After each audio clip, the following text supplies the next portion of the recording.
are you all doing today? Oh, we're doing great. Yeah, hello, welcome. Yeah, all right. I was gonna say I won't hold you guys up any longer. I will just get right into it. But yeah, my name is Riley. I am a music writer here at Mxdwn. And just to get right into it, I know you all are set to release your fourth studio album, Of the Last Human Being at the end of this week. Congratulations. Yeah, Thank yeah, you. could you walk us through the process of, how did it feel to make this album and how did it feel to reconnect as a group since your hiatus in 2011? Felt pretty great, actually.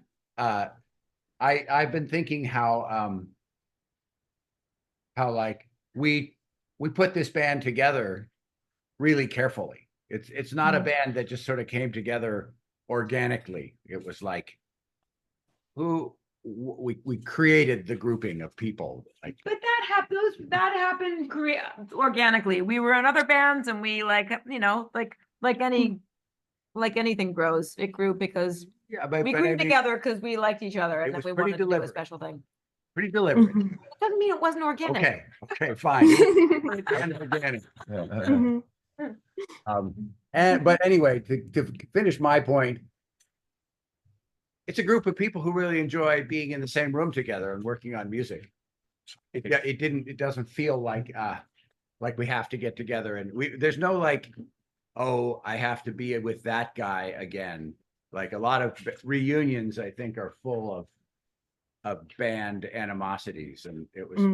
Yeah, we did not 13 years ago now laid the band to rest due to personal animosity going on between the group. It was a circumstantial, which often ends a lot of groups. I having had some experience of people whose time on the bus together had long been over before they parted ways, including driving while fist fights were occurring and like, hey guys, you gotta keep it together because you had to bring it to the back. Right. Not bring it to the back. over the pass at Reno, up from Reno while it was snowing. And so I was like, really, you guys really got to keep it together here. Yeah. So anyway, we were, on opposite coasts. It was participation in this, very sort of rehearsal intensive music. It had become untenable at the time. And this last week we now just did 7 days of solid rehearsal, morning to night, and then into the morning again, more or less, to stuff 4 albums worth of material back into our heads, and our fingers are coming along nicely. But it is a lot of it's a lot of notes to absorb, but that part of the process, the sort of intensive working out of the details of that music is something that we all have collectively enjoyed. So to finally, after a year, more than a year now, of all the sort of organizing of it and getting the album finished, long distance, trading tracks and files around across the country, and all the other aspects of it, the organizational aspects of it, making the album, the movie, and getting a tour happening with all the details that go along with that. This week, in a certain way, is like the payoff finally to put all the work into actually getting back in the room with just the 5 of us. And we had the experience of it feeling like just a very small number of people when we all met up in the room. It was like, oh, this is it. We got used to these. Are you sure there's not like a couple more guys? Yeah, we've been having these, weekly, at least weekly meetings on Zoom, where the screen is full of faces because there's so many people that have been helping to make this thing go. But when it comes down to it, it's like, all right, okay, now it comes down to the 5 of us having to get these songs back into our fingers, and some of them are a challenge.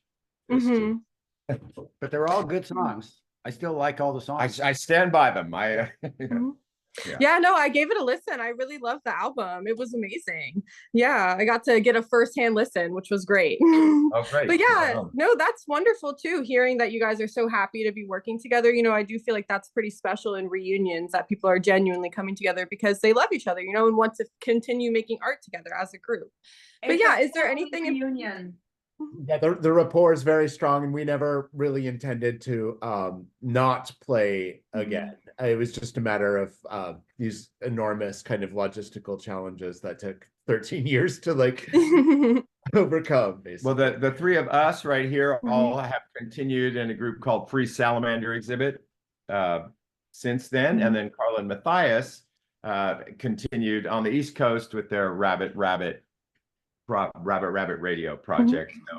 And we've crossed paths on our respective tours and visited each other's spots over the years. And I have always said, yeah, we've got to finish up that, yes, the record, the movie. And so we've talked about it, again and again. And so finally, it's so great to have it finally be bearing fruit. Oh, yeah. After so much speculating on how it might work. And here we are.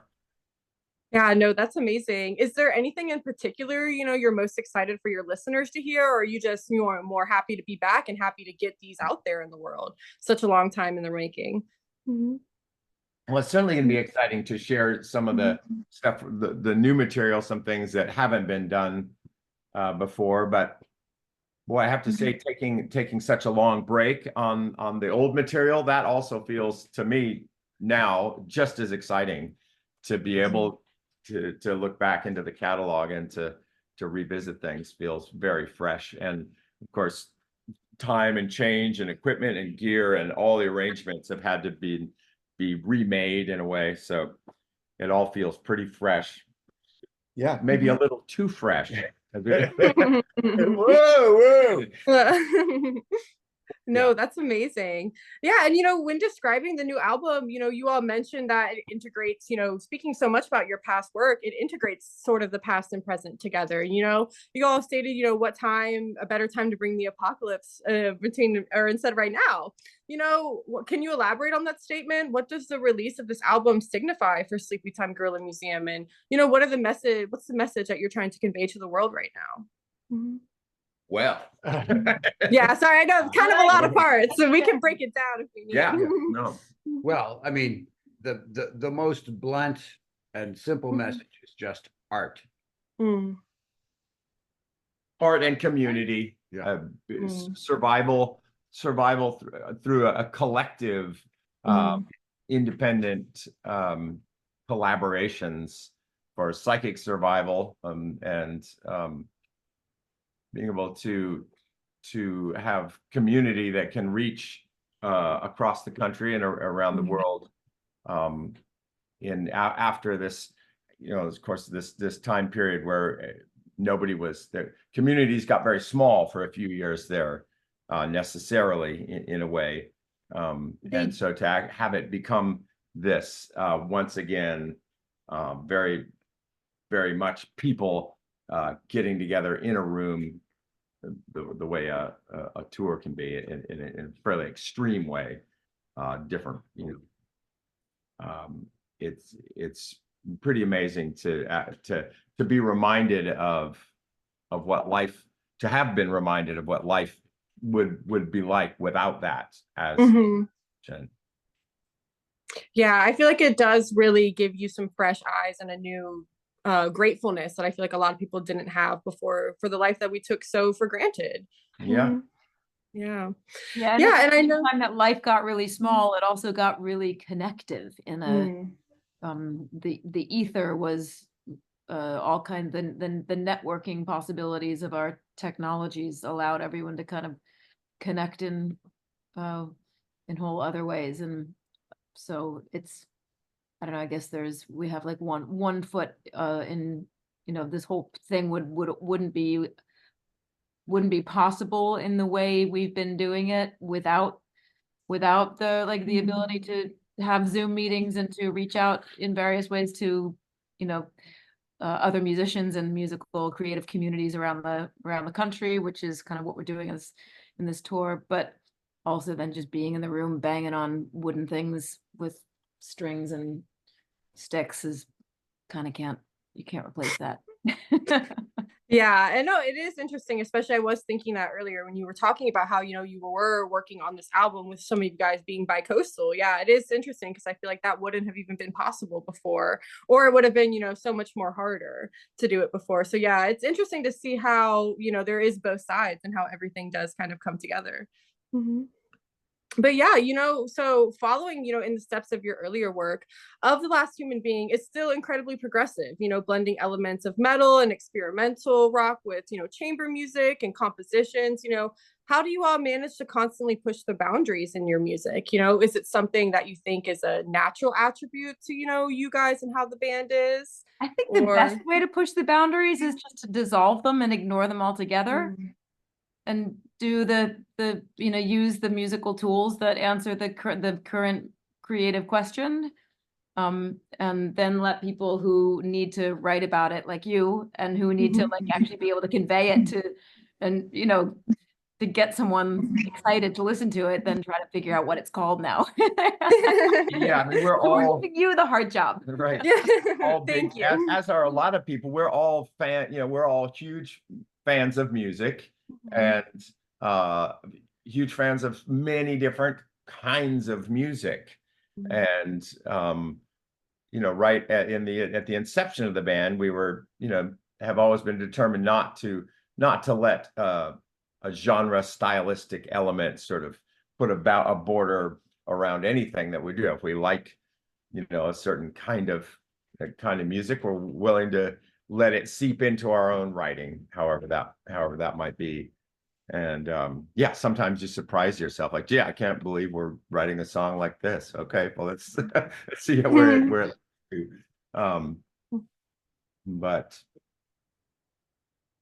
yeah, and then another boundary pushing is just the physical, the physical joy of trying to do something that you can barely do as a musician is always there, as a possible sort of feeling of there's an exhilaration to that. And so, and that can be in various ways, whether it's like, well, we're gonna all try and sing in 5-part harmony, can we do that, tune into that, or play some rhythms that we haven't tried before, do something that is a physical challenge, because when it comes down to it, you've got to be pulling your different parts of your vibrating, hammering, wiggling body into it. And so that is part of the rush of it. Another thing that I love to say is that, like, we've just all come to realize that almost nothing is impossible. That something that seems an impossible amount of information to memorize can be memorized a little piece at a time. And we've had new tunes come in where we're like, I can't even play the first measure. So, okay, well, let's try the first half measure. Yeah, just to give you a sense, we've been in the rehearsal studio, the rock bunker for, I don't know, a week now. We've been about 12 or 13 hours a day, and we've averaged 3 songs a day. Yeah, I was gonna say, that sounds like some hard stuff. It sounds like you guys have real dedication, though. Like, that's amazing to hear about. 13 hours a day, that's a long practice. We like the process. Yeah. If we didn't love rehearsing, we would not be doing this band. Plus, we gave ourselves no options, really. We have like a week to prepare, and we are about to play 33 shows. So there's only really one thing left to be done. Yeah, it's go time. It sounds like it's grind time. Yeah. I was just say, so obviously, as you guys are such a a big band, pretty 5 people, band of many curators, collaboration and teamwork seems to be vital to Sleepytime Gorilla Museum. How do you all navigate that process when collaborating, and how do you think your individual perspectives, diverse talents, and interests all come together to create your collective vision? Well, I mean, definitely everybody in the band has different things that they bring, different kind of skills. And, we are when we're not rehearsing, we are doing very different things to make it go. And when there is a project or an obstacle that needs to be overcome, there's usually one person who is best suited to attack that situation. And so there is a wide division of expertise. Right. So a natural division of labor happens. There's no board of directors that assigns us our respective tasks, but people have always moved towards what they can do best. And, yeah, no, I was gonna say that sounds great. It sounds just like sort of natural almost, like everyone almost has their natural roles or elements in the band. That's great. Yeah, and I know you all mentioned, the three of you being in a band together and Carla being in a band on the East Coast. As you all mentioned, like these various bands and side projects, how do you think they influence Sleepytime Gorilla Museum? Do you find that the other projects help when you all come back together as a total? Yeah, well, actually, there's several tunes that have come into this that have also been done in those other projects. I guess maybe three of them. Yeah. So a couple from Rabbit Radio that are actually on the new album that were done in very different versions. And Carla and Matthias's what is mostly a duo with guests project. And then the song The Gift on the new album was recorded first, well, actually performed by Sleepytime, but only at the very end of our run. And we performed it just by the skin of our teeth, as they say, and only twice. And so it felt as we got the three of us got Pre-Salamander exhibit going, that song was just fresh off the block and sort of had barely managed to get it working with Sleepytime. So I thought, we'll rewrite it and make it into a tune that we can do with this other band. But now going back, finishing the Sleepytime album and seeing how very different the Sleepytime version was, because we did record it back then, but we didn't finish recording it. So just this last spring or something, I ended up putting vocals onto a song that was tracked a dozen years ago, and that was kind of a crazy experience to try to reconstruct. Okay, listening to this, okay, and then the vocals are going to go here. So okay, what did we intend back then? Okay, so there was an interesting hybrid of stuff recorded way back then and then stuff recorded just recently. Yeah, no, that's amazing. That is really just kind of giving everything coming full circle, and putting in the work to have things, I feel like, come into fruition in ways you could have never even imagined years down the road, or just doing things differently. Because I feel like, as you're constantly learning and growing as a musician and as an artist, you're constantly thinking of different things. So it's just so interesting to see how a song could be so different and end up so different years later. But yeah, I know we talked a little bit about community earlier. You guys mentioned that this being a big community effort, we saw that your last album, your last tour, and your last short film was all funded from the help, via your supporters on Kickstarter. And, you guys ended up making like 44,000 over your goal. How did it feel to have that your community supporting you and wanting to help you bring this project to life?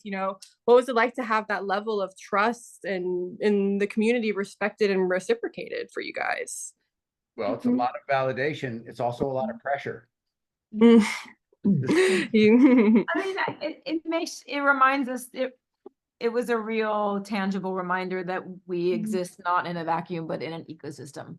And a lot of people came out of the woodwork to help, and to both in financial ways, and designers came out to help design, and it's just like a whole we don't, nor would we ever want to exist in a vacuum. And I think that's one of the amazing things about the connective social media stuff, is that it gave a path for those conversations and to be made tangible.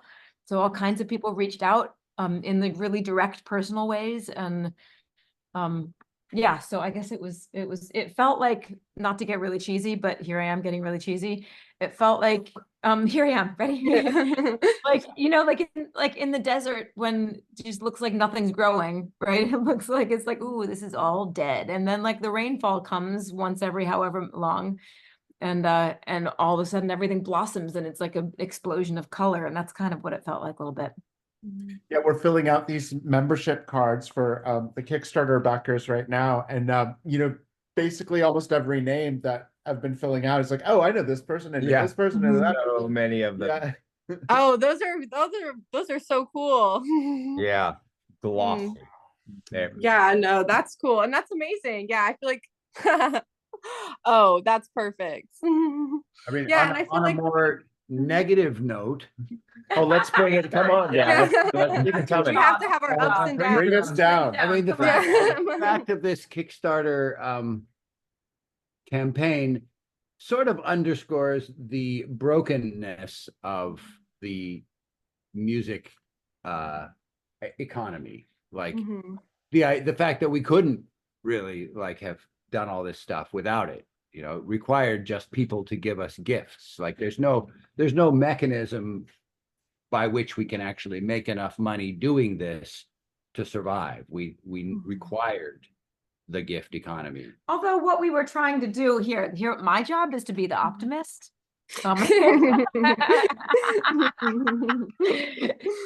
We were coming out of the woodwork after 13 years of total hibernation. Like, in what world do you just like come do that and be like, hey, everyone, I need $100,000 to do my art project? And like, how else in what world would that exist? And without the pressure of like a big label being like, yeah, well, of course we'll fund that. And then you'll owe us your dog and your first 3 kids. And you're like, and you'll never make like that. I feel like this was like I think the crowdfunding thing is actually a really beautiful way of funding something now. Like, it has a long tail, a long laborious tail to actually fulfill it. We could have run a way simpler Kickstarter campaign, and we probably should have, but we just got carried away with all the. It takes some very carefully manufactured scarcity to really bring it home. Yeah, I for one am like excited about functioning outside of the system of gatekeepers and like big, I don't know, just the big business of music. Yeah, I mean, especially as, a DIY band and as someone in that scene, yeah, it is really hard. I feel like I've, as someone who's in the scene myself and have interviewed so many musicians, yeah, a lot of them are struggling to, make this their sole way of living. A lot of them have to have other jobs or, yeah, with that whole album or with your whole producers and record labels taking big chunks of royalties. Yeah, it's a real issue.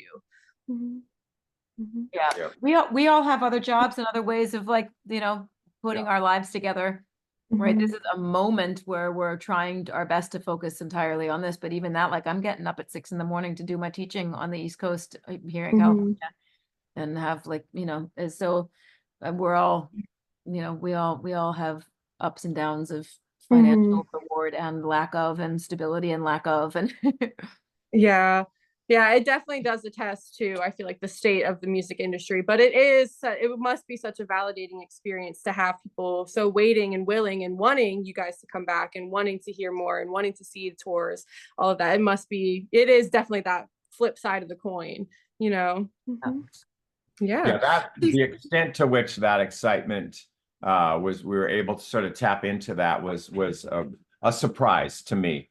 To a certain extent, like how excited, how many people were still out there, and then how many, from our days of putting in time on the road, doing countless shows, but then also younger people who never saw us live back in the day, who have been, picked up the records in some way or another and have listened to it, and that had grown in our, we're playing bigger halls primarily now than we did back then, so yeah, that was really a surprise and kind of helped to make all this happen, realizing like, wow, no, there really is an audience there. If we can get it together, there's the people there, they want it. So yeah. Yeah. Let's say, and I don't hear about many bands, making accompanying short films for their albums. Could you walk us through the experience of what that was like and what it brought to the album as a whole? It's up. Can I just say you're asking really good questions and you seem really cool and smart. You're like our 4th interview today and just like really fun. Oh my gosh, thank you so much. I really appreciate that. So the film started out as a lot of elements of what became the film started out as a live show. A theater element that had existed only in San Francisco version of the show initially.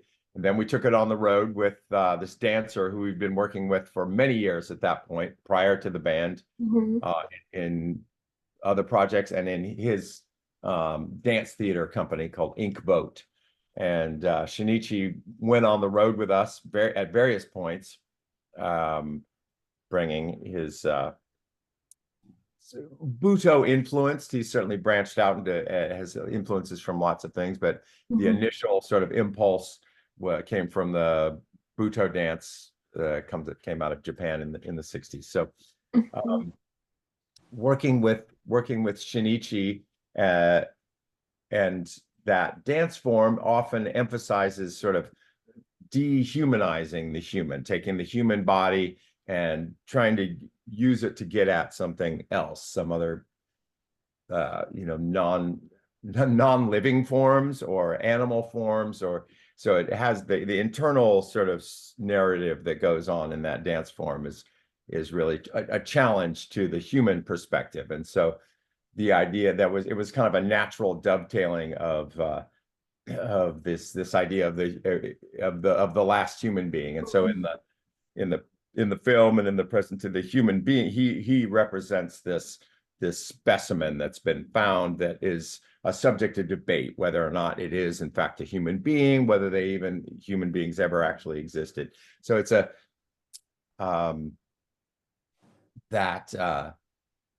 turning that in, and I don't really remember how that stage show / touring show, how it made that step to becoming a film. Like, how did I can't quite remember how the ball got rolling, but before we knew it, it was a whole steamroller of all these people that, requires to actually get stuff onto film. And it's very nicely shot and very,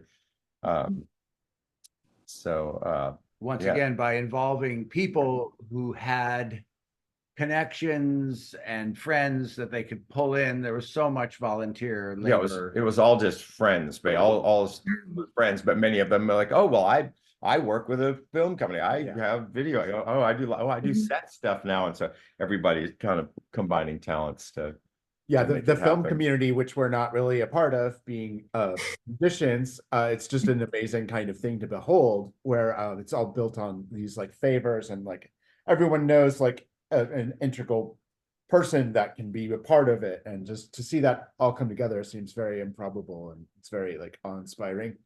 Yeah, I know, especially considering you said a lot of it was volunteer work. Like, that's really interesting. Yeah, like that's so interesting. And I feel like, people really have to, care and get behind what you're doing to be willing to commit, free work in their free time. That is really inspiring. It's so amazing to hear. It's really giving that this was built by a community. Yeah, a community of artists. Yes, I'm so glad that the film is actually now the credits are being worked on right now. So it's just so close to being done. I'm like putting them in. Yeah, she's actually always typing in the credits as we speak. So so for all the people that did put in work on that, to have this finally see the light of day after it was looking a little doubtful for a while. But a bunch of the footage was on a hard drive that was proclaimed dead, and so it sat in this sort of limbo. And then it was rescued from this storage medium, and that opened up a possibility. And that was part of the steamroller of getting this band back out there, was realizing like, oh wait, we can finish the film, we can finish the album. If we do that, then we've got to do some live shows. If we're going to do one, we might as well do 33. So yeah, might as well go all out. I agree with you. Yeah. Yeah. And, on the topic of, keeping it DIY and keeping it in the community, you are all known for your innovation and your creativity, often making your own instruments and incorporating that into your music. How do these custom instruments influence your band sonically and your band's identity? Does the experience of making these instruments, lead to a more integrated or complete feeling in the band? Does it make it feel like you're involved in every aspect of what you're making almost? Well, that would be Dan. This Yeah. These instruments were all built just kind of mostly by whim, a little idea about a way that sound could be made. And then the instrument would be built. But what I think really makes them come to life is the fact that this band, we don't go into it saying, well, we have a song, we need a sound to fit into the song. We've come to a lot of our songs by saying, we have a new instrument that makes a new sound. We're going to write a song around that instrument so that the instruments really flower and bloom. They don't have to be squished into a hole. They get to be in some ways, the defining factor of certain songs are the particularities of a given instrument. Yeah, and then they'll grow out of the players, like Carla and Michael both do a lot of playing of these instruments that Dan has built, and so figuring out what they can do, it's all kind of new because there isn't a long tradition of them. So it's a lot of experimenting and like, oh wow, listen to that. That's a great sound. Let's see. Maybe it does that? No way. Maybe the melody on that one section and let's build it around that, that kind of a thing. So yeah, no, I think that's so cool and interesting. I feel like you don't often hear about artists making a song around one sound. I feel like it's usually around a whole, I feel like usually the lyrics come first for some people, but I like that idea of focusing in on the sound and it always changing, considering you never know what it's going to do. I mean, one thing about these homemade instruments is that they have great personalities, but there's a reason why the electric guitar is such a popular instrument. It's because it's extremely versatile. You can play an amazing number of things on an electric guitar, and a lot of these homemade instruments are not that versatile. You can't play anything on these homemade instruments. That's why we've made the songs bend to fit the instruments rather than the other way around. Yeah, trying to highlight the specific uniqueness of that one instrument. That's cool. But on the topic of incorporating various different projects into SGM, it's no secret that you all are multi-talented and diverse artists. And I couldn't help but seeing, after your aforementioned short film, you all make like handmade merch, such as Carla's handmade pillowcases, the Sleep is Wrong and Hail Satan pillowcases. Is it a similar feeling making these projects as it is with, the instruments? Is it just help you feel more connected to the group and the project as a whole? Yeah, I'm a little bit of I don't make enough time in my life for crafts in general, so I kind of used our Kickstarter project as a kind of really unavoidable excuse to get myself way in over my head in the craft world. So then I have a cat. Decent. I keep on learning that lesson over and over again, but I guess it's because I kind of don't really want to learn it. But I just kind of love making stuff. So I did find that this time around, as like, a person with 3 jobs and 2 kids and way more going on in terms of extra musical and out of my band life than I did 13 years ago when we were doing this last, that I just didn't have the bandwidth to do it all. So that we made these rosettes, these handmade rosettes, and I was all kinds of optimistic that I could do it myself. Totally couldn't. So I actually hired 2 young daughters of friends of mine, teenage daughters of friends of mine, and hooked up some sewing machines and big fabric scraps and showed them basically how to do it and put them to work. And we paid them an hourly rate to the rosettes. In another world, I would have made them myself.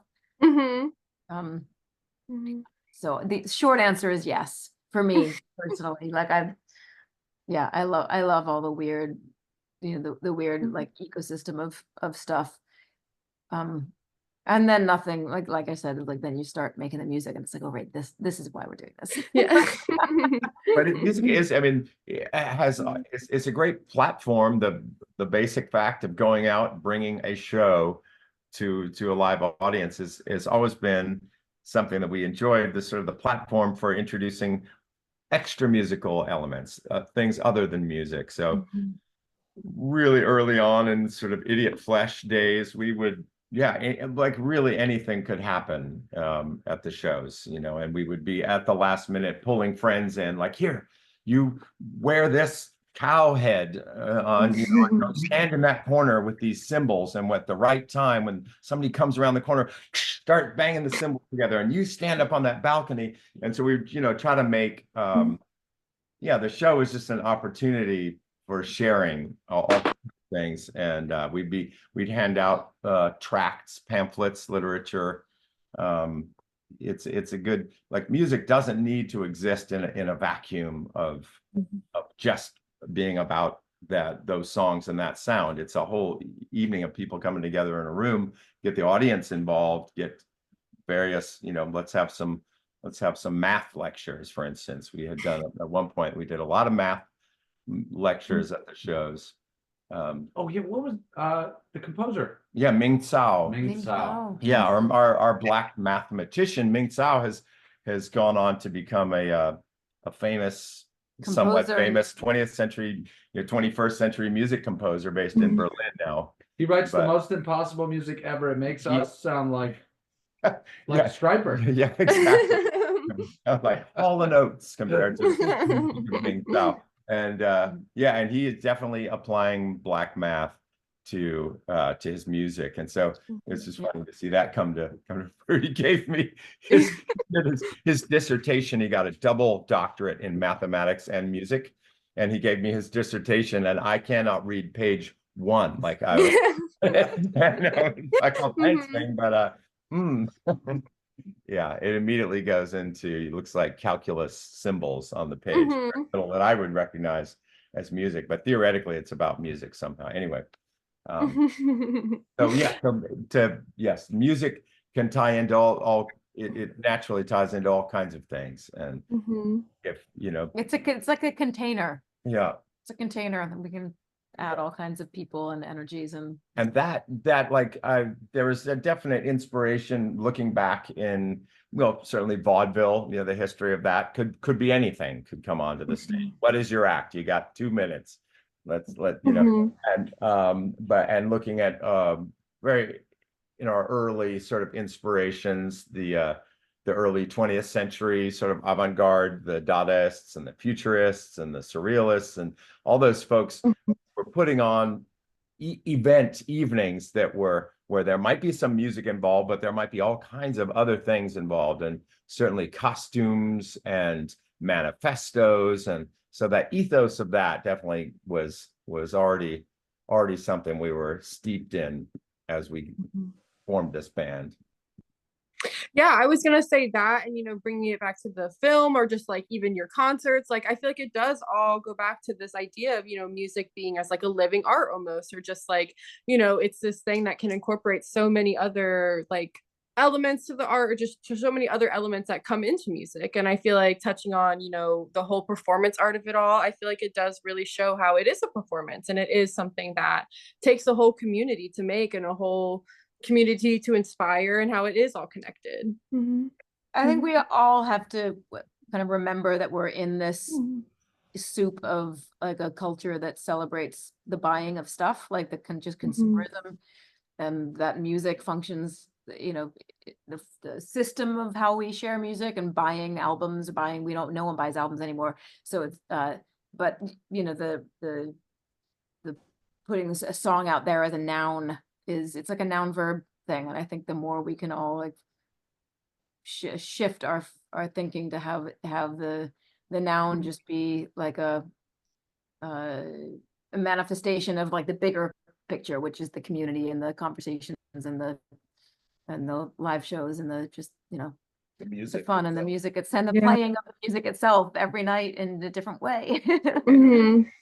Yeah, I think it really makes it about the music instead of just, oh, I'm going to a concert. It's like, no, you're going to experience something, and you're going to experience what you all have put so much time and work into, Mm-hmm. But yeah, I was gonna say, speaking of, Yeah, you guys, the concert stage, like, not to get like anthropological about it, but the concert stage, like that, like we are higher up and facing you, and there's a line between, like, that's a relatively new and very Eurocentric kind of formation. Like that's what we have, and it's like the closest thing we have to kind of, ritual, like communal ritual space in a way, besides church, like whatever people's like religious, experiences. But I think the more, like, it's always fun to try to but use that format because it's what we have and it's what we know collectively, but also like do as much as we can to make it more interactive. Yeah, no, that's rock music evolved essentially. I mean, there's various threads that lead into rock music, but one of the most direct and essential threads is the American gospel church. It helped to create this jumped up music that became rock and roll. And there's a lot of recognition given to blues, as in the roots of early rock and roll. But blues as a form is a very contemplative form, whereas really probably a greater influence on the energy, even though the sort of the scale of blues is pretty fundamental to what became rock and roll, but the ecstatic gospel music much closer to the energy that kicked rock and roll off and begin with. It's like the whole room getting live, getting the spirit, whatever that, and that's really still, in spite of our rock against rock intentions, of sort of putting all the elements of rock into question, but certainly not leaving behind that intention of the ecstatic, getting the let's get this, let's raise the roof, the process of trying to the process of trying to make the energy. Yeah, I know, that's really interesting. I never thought about it like that, like, the connection to the church and everything, but I feel like, even when you think about it, it is similar, like that idea of the stages and listening and gaining that momentum and energy. That's so interesting. So there's the format of like sitting in chair, the audience sits in chairs and the performers are over there and you listen, which is certainly best for a certain kind of listening and a certain kind of music. In some ways, there's like I love some thorny, chamber music, and you really have to be like, okay, we've all, you don't want the people next to you going, yeah, and like you want to be able to just try to catch the nuances of this very subtle music, and not that rock music doesn't have room for subtlety, but it really has to be this participatory, energetic thing where if the audience throws their, if they knock themselves around, if they yell and shout, yelling at the performers on stage, that give and take is something that really thrive on, and it's really what makes it feel like something happened that night, as opposed to just like, okay, and the next song will be a song about horses, and good, but to really see what is different from night to night, and those elements are the things that are always going to be the unpredictable elements that make it different, and how much the audience can be a part of that, and how different they can be from place to place, from room to room. Dan's grinding coffee in the bathroom again, guys. Do you have any memories of like any of your favorite audiences? Do you have any that come to mind? Oh, come on in, Matthias. Well, there was the night in Pensacola, Florida, 2005, just after Hurricane Katrina, where we were going through the Gulf, and we played in a place where the roof was blown off the club, and the power had only recently come back on, and I think their freezers had been fried, and they were serving all the drinks out of like coolers but also that the local mental institution had run out of electricity, and so everyone had been let go and was at our show. And they were drawing pictures for us. That's right. That was a good night. Other memorable concerts? I'm trying to think of like memorable memorable audiences. Memorable audience. Well, the question was just talking about memorable audiences. Our introduction to the East Coast progressive rock scene in America, which I hadn't even really realized until that festival in 2003. I didn't really realize the extent to which it was a scene, like that there was a progressive rock scene. Stronger on the East Coast than on the West Coast in terms of organization and whatnot. But so we played the Near Fest out in New Jersey, and there were some heavy hitters, including Magma from the history of sort of progressive rock, and we had arrived the night before and caught the second half of Magma's, no doubt like 4-hour set, and then we were the 10 in the morning Sunday morning opening band on that festival. We were at that point. There was a lot of skepticism, I later learned, among even the festival organizers themselves about whether we were appropriate for this setting. We had somebody in our corner who really wanted us on the festival. So I thought, well, here we were given the 10 a.m. slot, and after Magma's epic set, and it's like nobody's going to be in the theater that morning. It's going to be us playing for a nice crowd of 50 out of a hall that holds a couple of thousand. So we got up after just a few hours of sleep, to get our gear loaded in and get ready for our set. And it was the kind of set where we got everything set up. We got our costumes and our animal masks on. The curtains are shut, and they open the curtains, and it was 10 a.m. and the place was packed to the rafters already. There was not an empty seat. Like there was no and I realized that that's the way the progressive rock crowd works. Even if they are up till 4 a.m, at the conventions, they're not gonna miss a note of any of the bands. Or I say, oh, that's the way they don't go hang out at the bar waiting for their favorites. They're meticulously gonna see everything. And so at the end of that set, that was our first exposure for a lot of those folks to our music, and they were sold. And our first album, which was handmade by us, like hand glued, with hot glue guns and putting in the tray and putting the CD in, and we had extension cords going out to the bus and the hot glue gun going. We had 3 of us on the bus assembling the CDs as fast as we could. There was a line for our little merch, out the building, out the door. There was hundreds of people lining up to get our CD that day, and we only had 50 ready to go, and those were gone immediately. And we're like, okay, you guys get out. So we'll stall them. We'll be signing too. Well, okay, bring in some more CDs. Anyway, that was that was fun. Yeah, I hadn't begged them to work faster. Yeah. Right. Yeah. Oh.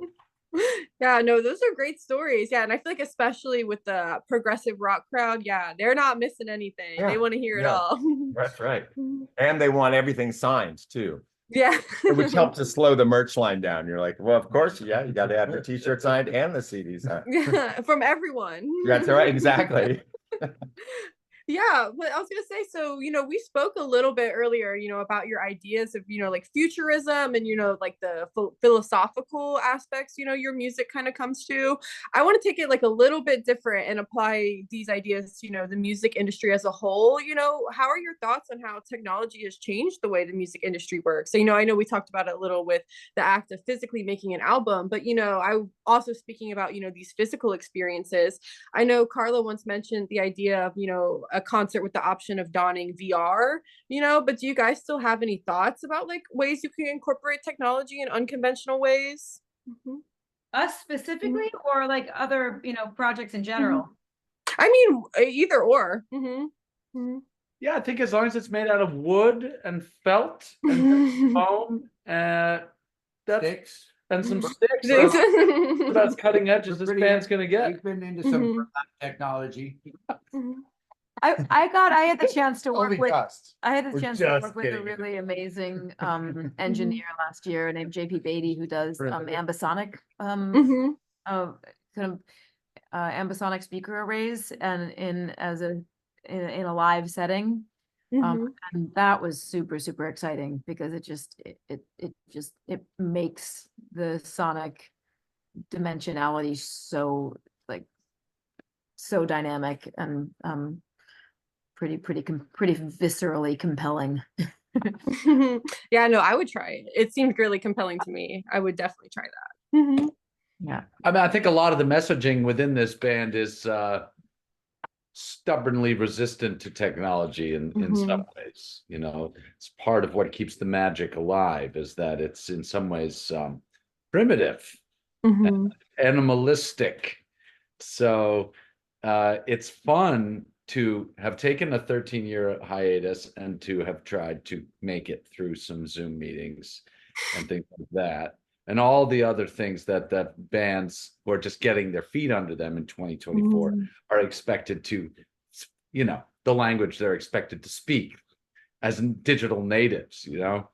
And I don't know, maybe it has accelerated so quickly in recent years that this is a reminder or a refreshing blast of the primitive past that it's still possible. Like I have to say that realizing that the generation that I am was sort of represents a hinge to a time where I was a fully formed, very sort of artistically engaged adult, you know, already traveling the country, traveling the world, networking, in community, already making stuff happen on a national and international scale before the invention of cell phones, before the internet.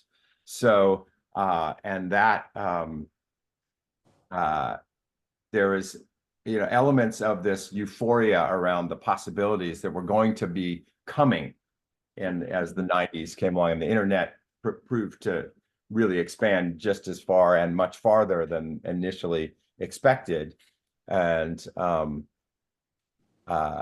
feel like there's elements of what we have sort of underscored and represented in our lyrics and our music that represent a viewpoint that predates that.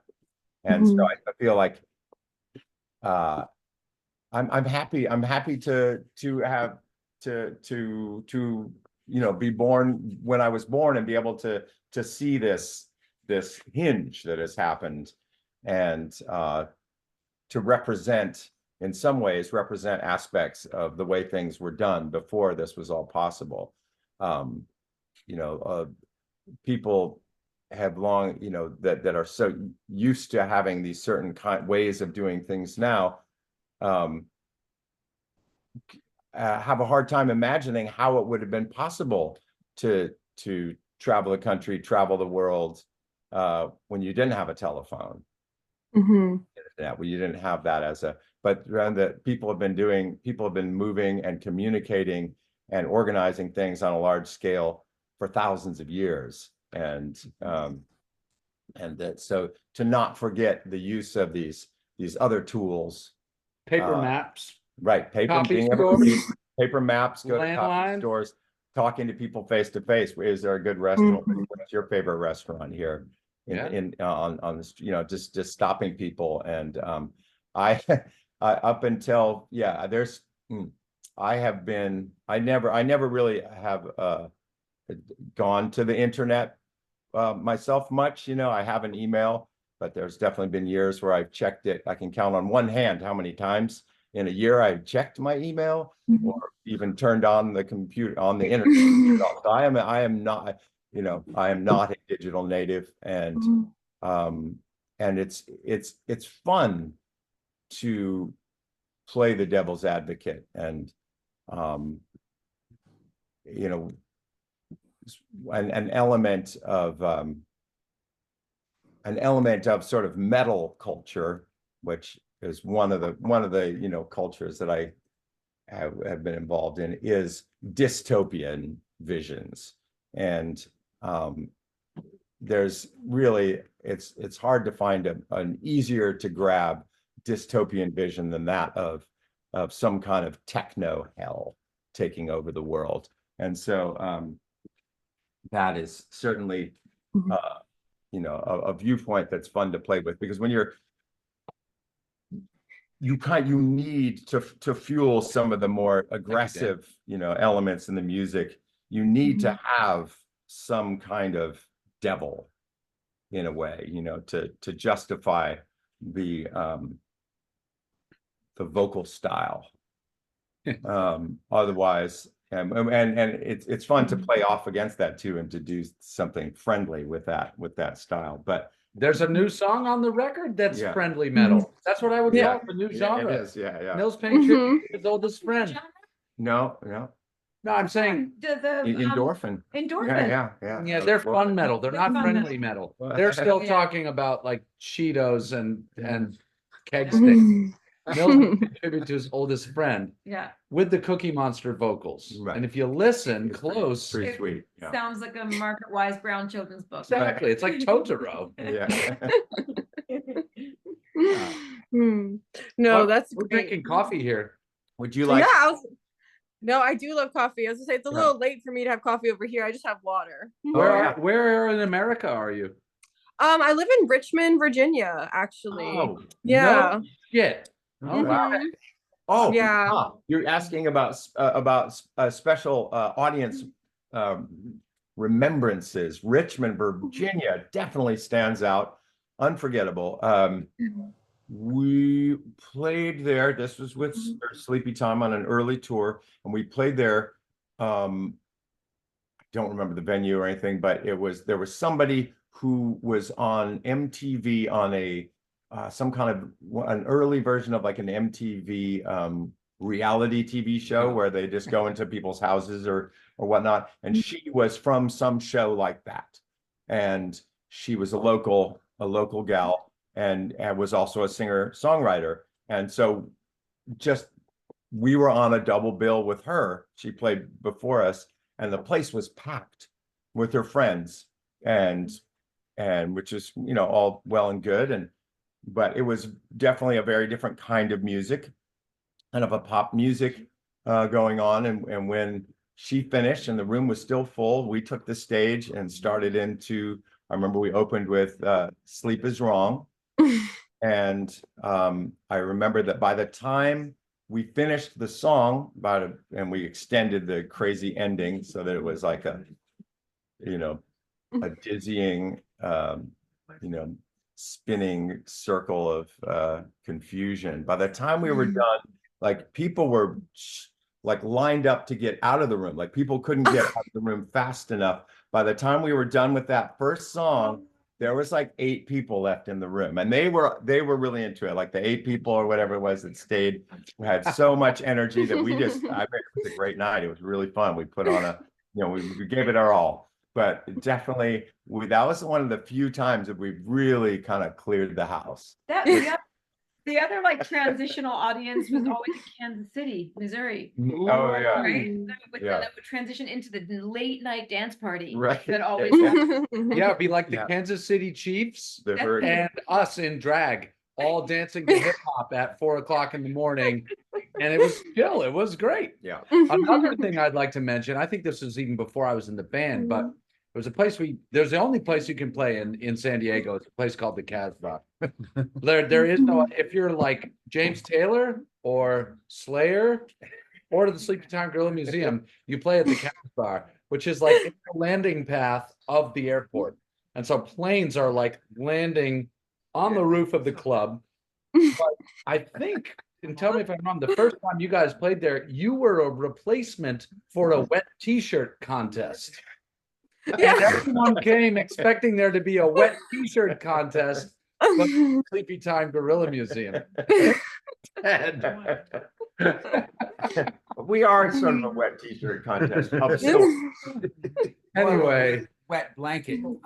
Constantly disappointing since 1998. Well, I was gonna say I apologize on behalf of Richmond, but I was gonna say there's a really good metal community, rock community here, and I think the ones who are really down, yeah, they're totally down. Are you gonna be able to come out to any of our southerly shows, or? Yeah, I'm gonna try. Yeah, I'm gonna really try. Probably closest to you would be like Baltimore, Carrboro. Yeah, or Carrboro, North Carolina. Yeah, the thing about Richmond, yeah, it's kind of in the middle between two, so I usually do have to go to either Maryland or North Carolina. But yeah, I want to come out. All right, Cool. You let us know. We'll put you on the list. Oh, thank you so much. Yeah, I will. As I'm going to try to go probably to the Maryland one. It's just a little bit closer, so probably. But The Auto Bar's a nice spot too. I like me some Balmer. Yeah, that's the one venue there I haven't been to yet, so I'm excited. Yeah.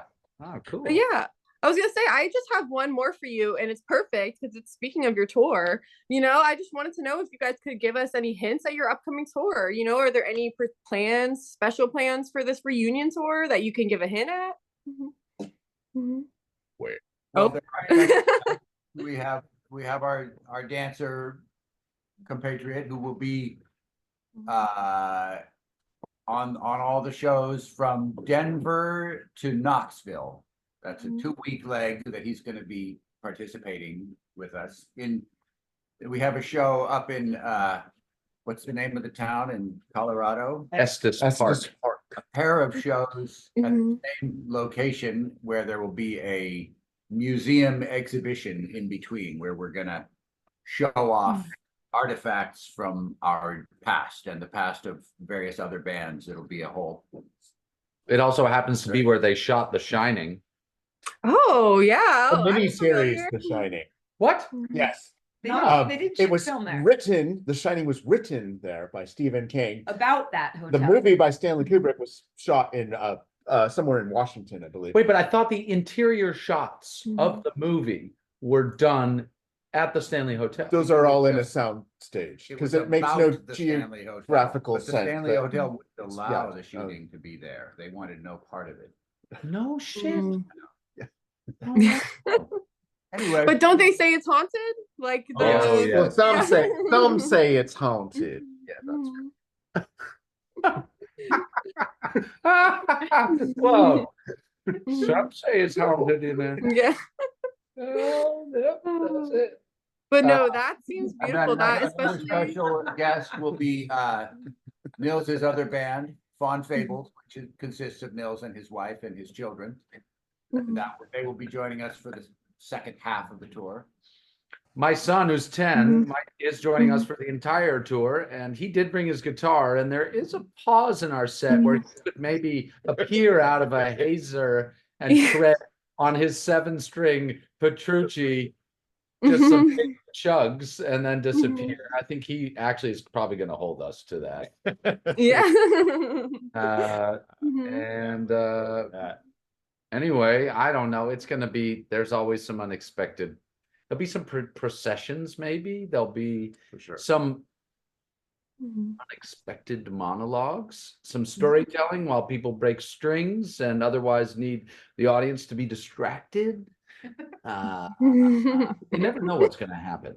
There's a lot of unplanning in the works. We have been working for the last 7 days, sort of building a set, including material from all 4 of our albums. So going back to the very beginning, and we've got a lot of material that's almost under our belts. And by the time we get to the East Coast, it should be really clicking. Well, I can't wait to experience it. I was going to say, yeah, that's especially, full arsenal from all of your albums. It's going to be a really amazing show. Yes, it's going to be a cornucopia, a bountiful feast. We have more music than ever before. It's true. Yeah. Yeah. Let's say, especially hearing how hard you all are working and rehearsing, I just know it's going to be an amazing show. I've sprouted a beard. Working so hard that the hair is starting to push out of my face. Yeah. I understand. Yes. Anyway, geez. You're great. What does your necklace say? Yeah. It just says my name. And then it has some little birds on it. Oh, nice. Very good. It's just my name. It was a gift. Are you a guitarist? I do. I play a little bit guitarist and bassist. I was gonna say I started off though as a violinist and a cellist. So yeah, I got there a little bit later, but I mean, I love playing. I love it so much. That's great. Awesome. Yeah. Well, you have asked probing and personal and direct questions, and you proceeded with fearlessness and confidence. You of your interview, right? Yeah, actually, if you wouldn't mind us just writing the article about you in Mixdown. Thank you. So yeah, I was gonna say thank you. I like a good run for my money, you know. All right, but thank you all so much for talking to me. You all were amazing. Awesome. Yeah. Thank you, Ryan. All right, thanks, thank Riley. you. Yeah, congratulations Keep it on your album classy, San again. Diego. Thank Bye. you. Bye.